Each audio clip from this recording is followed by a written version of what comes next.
Hey, salut les gens, c'est Julien pour C'est bien d'être bien. Aujourd'hui, je vous présente le test du maillot que j'ai sur moi, le Odlo Evolution Warm. Hop, temps mort. En fait, il s'agit du Black Bomb Evolution Warm.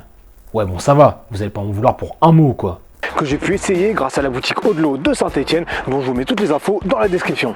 Bon alors, il est livré dans cette boîte en carton sur laquelle sont vantés ses mérites, à savoir un confort de ouf, une super isolation thermique, un excellent transfert de l'humidité vers l'extérieur et un effet anti-odeur. Pour info, il m'a été donné pour une utilisation allant de plus 10 à moins 10 degrés. Bref, on va voir tout ça.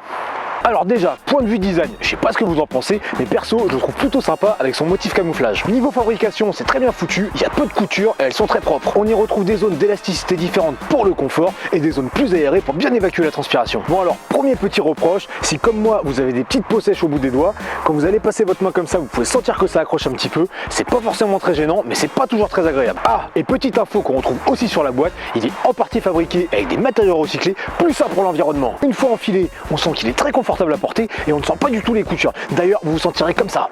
Donc déjà, pour le confort, ça a l'air bon. Attention, par contre, j'ai l'impression qu'il taille assez grand.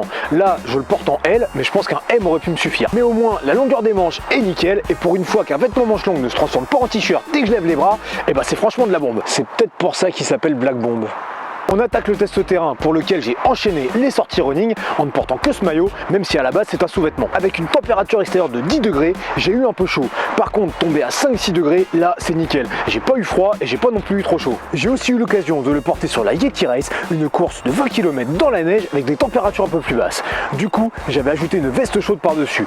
J'ai eu un peu chaud au début, après les premières côtes, pendant qu'on était au soleil, mais après ça a été nickel. Ni trop chaud, ni trop froid. Mais je n'ai pas eu l'occasion de le tester par moins 10 degrés.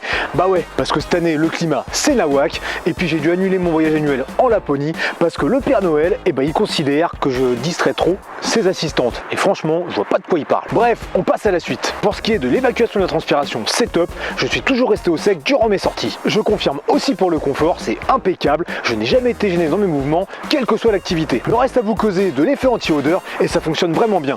Mais alors comment est-ce que j'ai testé? C'est simple, je n'ai pas lavé le maillot pendant les 15 premiers jours d'utilisation et après cette période, il commençait tout juste à schmouter. Et puis après la Yeti Race, pareil, limite, il sentait encore bon. Par contre, la veste que j'ai portée par-dessus, elle sentait vraiment le chacal. Du coup, j'ai pu le remettre le lendemain pour aller skier sans que personne s'en rende compte. Mais bon, tout n'est pas parfait et j'ai quand même deux petites choses à lui reprocher. Déjà, au niveau solidité, alors il ne s'est pas déchiré ou détendu ou quoi que ce soit, mais après l'avoir utilisé avec ma ceinture porte-bidon, j'ai pu y voir quelques traces d'usure, vous voyez par ici. Et donc, je pense qu'il faudra faire attention au frottement de ce genre d'accessoires ou au banc de velcro. Et puis cette étiquette là, sérieux, pourquoi mettre une étiquette aussi grande à cet endroit là? Ça pend, ça fait dégueulasse. Bon, c'est sûr, c'est pas grave, mais bon, elle aurait pu être cousue différemment. Du coup, j'en règle le problème tout de suite.